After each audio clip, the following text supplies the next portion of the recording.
नमस्कार, city big news देख रहे हैं आप और मैं हूं आपके साथ साक्षी सोनी। इस वक्त जहां मैं खड़ी हूं उस जगह की मांग पिछले काफी समय से उठ रही थी और ये मांग आपको बता देती हूँ आखिरकार हूँ कहाँ। तो ये पीछे की तरफ आप लोग देख पा रहे होंगे कि बसें यहाँ पर खड़ी हैं और ये है बसों को निकालने के लिए एक दूसरा गेट यहाँ पर बनाया गया है, क्योंकि काफी समय से शहर की अगर बात की जाए तो तलाकी गेट से सेक्टर 14 के पास से बस स्टैंड का रास्ता बनाया गया था जहाँ पर बसें निकलती थी। उसके साथ साथ आम लोगों को काफी दिक्कतें होती थी क्योंकि भारी जाम लग जाता था। उसके बाद ये प्रपोजल लाया गया कि एमजी क्लब के पास यानी कि एयरपोर्ट के पास बस स्टैंड को शिफ्ट कर दिया जाएगा, लेकिन वो मांग भी रद्द कर दी गई।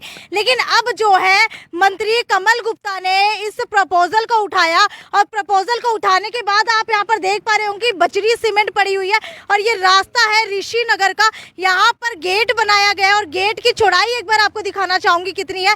ये चौड़ाई पहले कम बनाई गई थी जिसके ऊपर काफी सारे सवाल उठ रहे थे कि अगर एक बस यहाँ पर निकलती है तो शायद दूसरी बस उसके साथ ना निकल पाए, जिसकी वजह से काफी ज्यादा भारी मात्रा के अंदर जाम लग जाएगा।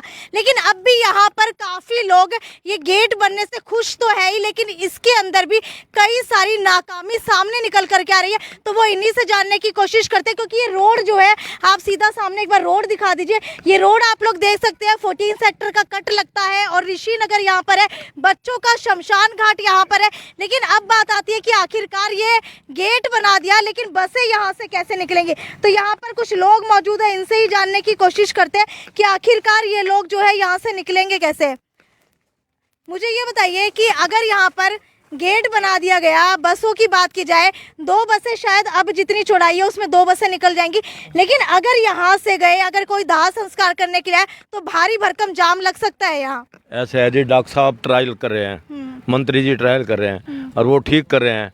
ट्रायल के बाद एलिवेटेड रोड का भी है और पुल बन जाए तो और अच्छा है। ठीक है, आप एलिवेटेड रोड की बात कर रहे हैं। एलिवेटेड रोड आपने कहाँ पर सुना कि बनेगा और कितने करोड़ की लागत से? निगम में आया ये 40 करोड़। निगम की मीटिंग के अंदर एलिवेटेड रोड का प्रपोजल रखा गया है 40 करोड़ का और नीचे की रोड का 11 करोड़ का।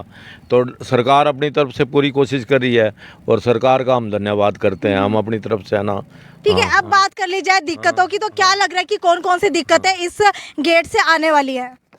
इस गेट से आने की समस्या सिर्फ यही है, अगर इस रोड को डबल कर दिया जाए या एलिवेटेड रोड बन जाए तो ये जगह बहुत ही कामयाब होगी और इससे जाम से भी मुक्ति मिलेगी और शहर में बस स्टैंड भी रह जाएगा, जिससे कि करोड़ों रुपए का खर्चा सरकार का शिफ्ट करने से भी बचता है। 500 करोड़ का खर्चा है जी। अच्छा, ये बताइए क्या आपको लगता है कि अगर एलिवेटेड रोड यहाँ पर बना दी जाती है तो वो फायदेमंद साबित होगी? क्योंकि मुझे नहीं लगता हिसार जैसे शहर के अंदर 40 करोड़ की लागत, क्योंकि मेरे ख्याल से 1 करोड़ भी बहुत बड़ी अमाउंट होती है, शायद एक पुल बनने के अंदर भी 6-6 साल लग जाते हैं। तो ये गेट तो बना दिया, लेकिन अगर यहाँ पर एलिवेटेड तो जमा और बहुत अच्छा है, सबसे ज्यादा कामयाब है। ना ऋषि नगर वालों को दिक्कत, ना किसी को दिक्कत। बाकी सरकार जो कर रही है ठीक कर रही है, ट्रायल के बाद पता लगेगा। जैसे सरकार करेगी अच्छा ही करेगी, सरकार ने कोशिश की है और हमने तो रिक्वेस्ट की थी, 25 यूनियन वाले मिले थे, डॉक्टर साहब ने हमारी बात मान ली। ठीक है, इस रोड की बात की जाए तो 72 फुट बनने की आप लोग बातें कर रहे हैं, तो 72 फुट आखिरकार ये कैसे बनेगी? क्योंकि इस साइड बात करो तो इस साइड शायद नाले बनाए हुए हैं और ये जमीन भी शायद बस स्टैंड वालों को नहीं दी हुई है, तो कैसे यहाँ पर 72 जो है फुट की रोड बन जाएगी? सरकार की है ये। अच्छा, सारी सरकार की है, चाहे निगम की हो चाहे रोडवेज की हो, सारी सरकार की जमीन है। प्राइवेट जमीन यहाँ 1 इंच भी नहीं है, ये सारी वहाँ तक शमशान तक सरकार की। ठीक है, आपसे जानना चाहूंगी कि अगर शमशान भूमि की बात की जाए तो अगर यहाँ पर एक ही रोड बना दी जाएगी तो शमशान आने वाले लोगों को काफी ज्यादा परेशानी का सामना करना पड़ेगा। नहीं, जो अगर आप 72 फुट जो जगह है इसके अंदर इस साइड की जो है अपने 20 फुट रोड इसको शमशान घाट के लिए छोड़ दी जाए और 50 फुट इधर बसों के आने के जाने के लिए ले कोई दिक्कत नहीं रहेगी। तो ये हो सकता है सारी की सारी, एक बार तो ट्रायल ही है, ट्रायल के बाद ये 20 फुट जगह निकल जाएगी। ठीक है, अभी आप कह रहे हैं कि शमशान घाट के साइड से जो है आपको एक अलग से रोड देना चाहिए, लेकिन अगर अभी की बात की जाए, अभी जब तक एक ही रोड से आना जाना होगा तब तक यहाँ पर अगर कोई भी शमशान के लिए परिक्रमा करने के लिए आएगा तो उसको दिक्कत नहीं होगी? जो तो अब ये ट्रायल करेंगे, सरकार निकालेगी, जो निचोड़ निकलेगा। ट्रायल ही कर रहे हैं, अभी ये पक्का नहीं है। ट्रायल के बाद ही पता लगेगा सरकार क्या फाइनल फैसला लेगी। जैन साहब ने कहा है 72 फुट का रोड होना चाहिए, अपने टिन्नू जैन जी ने, उन्होंने कहा है 72 फुट का रोड। वो पता नहीं कैसे उनकी स्कीम है जैन साहब से वो बताएंगे और बता भी बांसल। ठीक है, आप मुझे ये बताइए कि एक और अलग रास्ता कैसे बनाया जा सकता है शमशान के पास से? ऐसा है, एक तो मैं ये कहना चाहूँगा जो ये गेट बना रहे हैं ना, ये गेट 25 फुट की बजाय 40 फुट कम से कम होना चाहिए। ठीक है, दूसरा अभी कितने फुट का है? अभी 25 फुट का है। ठीक है, और दूसरा जो है, जो ये सारी जमीन है, नाले है, ये सारी गवर्नमेंट की जमीन है, इन नालों को पीछे कर दिया जावे। ये सारे जो है खंबे लग रहे हैं, ये सब पीछे कर दिए जावे और 72 फुट बड़े इजीली बन सकती है। 20 फुट जो मोक्षधाम जाती है जी। और जो डेड बॉडी जाती है वो एक अलग रोड कर दी जावे ताकि उनको किसी को प्रॉब्लम ना हो। नहीं इधर वाली में तो ये जो है 20 फुट जो है जो शमशान घाट का रास्ता वो अलग दे दिया जावे। और जो बच्चों की शमशान घाट है वो जरा काफ़ी पीछे है, वो गेट तक वो रोड ली जा सकती है। मतलब ये सारा काम इजीली हो सकता है। बाकी गवर्नमेंट जो कर रही है वो सही कर रही है। बोल भाई। अच्छा, आप मुझे ये बताइए कि अगर अभी की बात की जाए तो गवर्नमेंट को क्या सुझाव देना चाहेंगे? क्या कुछ जो है इस रास्ते के अंदर अच्छा हो सकता है जिससे आम जन को परेशानी ना हो? नहीं, बस थोड़ा सा इसका रोड चौड़ा हो जाए, इसमें बहुत बेटर हो जाएगा। ऑप्शन लेकिन आप रोड चौड़ा करने की बातें कर रहे हैं, मेरे ख्याल से नीचे के हालात भी काफी खस्ता दिखाई दे रहे हैं रोड के।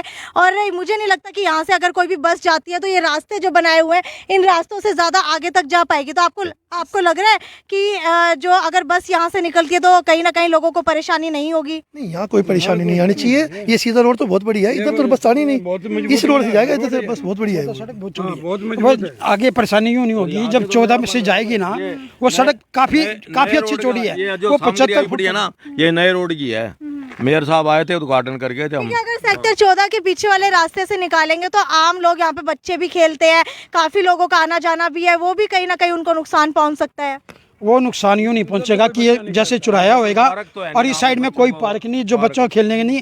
वो एक अलग रोड जो सेक्टर 14 गेट 2 की आ रही है ना, वो अलग ही रोड है और काफी चौड़ी है और इस टाइम भी वो बनने जा रही है। यहाँ की बात की जाए तो इस रास्ते से कौन कौन सी बसें किस रास्ते के ऊपर जाएंगी? कितनी बसें लगातार जो है अभी आपको सुनने में आ रहा है कि यहाँ से निकलेंगी? फतेहाबाद, दिल्ली, चंडीगढ़ लंबी बसें 160 बसें चला रहे अभी। बाकी ये जो लोकल है वो सारे रूट उधर से आएंगे और उधर से आएंगे। जो लंबी बसें है ना वो चला रहे हैं राजगढ़, चंडीगढ़ और अपना दिल्ली और सरसा, फतेहाबाद। बस ये रोड पे, जीडी रोड पे जो डबाली रोड है और ये बरवाला। लगभग अभी सुनने में आ रहा है कि 40 के लगभग बसें ही सिर्फ यहाँ से निकाली जाएंगी। ये तो आपको कर ट्रायल बेस पे तो एक बार कम बसें निकाली जाएंगी। बाकी गवर्नमेंट को एक सुझाव है इसके लिए, ये रोड ऋषिनगर के लिए बहुत कम्फर्ट है।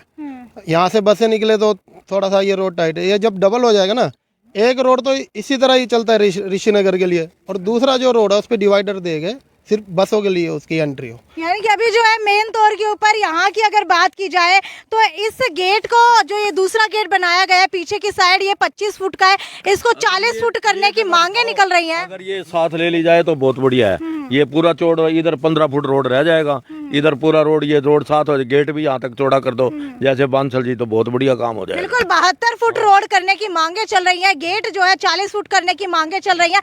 और ये सामने की तरफ जो आप सड़क देख पा रहे हैं ऋषिनगर और 14 सेक्टर के गेट के पास पहुंची है, इसके ऊपर एक और फ्लाईओवर बनाने की मांगे चल रही हैं ताकि अगर कोई शमशान घाट के अंदर आता है तो वो रास्ता जो है नीचे से आ जाए और जो यहाँ बस स्टैंड आता है वो रास्ता जो है फ्लाईओवर से यहाँ पर आ जाए। खैर, अब देखने वाली बात यह कि नगर निगम की मीटिंग के अंदर जो 40 करोड़ रुपए का एलिवेटेड रोड बनाने का प्रोजेक्ट रखा गया है वो कितना कारगर साबित होने वाला है। और अगर बात की जाए हिसार जैसे शहर की, जहां पर आप लोग देख रहे होंगे सेक्टर 1-4 का जो पुल है, इसके अलावा डाबरा चौक का पुल आपने देखा कि कितना समय जो है उनको बनने में लगता है। शायद 3.5 से 4 साल जो है उस पुल को बनते हुए हो गए हैं, लेकिन अभी तक वो पुल बन करके तैयार नहीं हुआ है। तो अब देखने वाली बात यह है कि अगर इस रोड की बात की जाए तो इस रोड के अंदर लोगों को कितनी समस्या आने वाली है, क्योंकि यहाँ पर जितनी भी मार्केट है उन्होंने विरोध किया था कि बस स्टैंड को कहीं और शिफ्ट ना किया जाए। इसी रोड को विधायक या फिर मंत्री कहिए कमल गुप्ता ने इनकी मांगे मानते हुए एक और गेट जो है यहाँ पीछे की साइड निकाला ताकि यहाँ पर जितनी भी मार्केट चल रही है उनका भी काम चलता रहे और यहाँ जितने भी लोग आते हैं, बच्चे आते हैं, क्योंकि कॉलेज की दूरी अगर देखी जाए तो लगभग 1 या 2 गली पड़ती है, लेकिन अगर यही बस स्टैंड MG की क्लब शिफ्ट हो जाता, MG रोटरी क्लब के पास शिफ्ट हो जाता तो शायद हो सकता है चोरी डकैती जैसे मामले रोजाना आने लगते।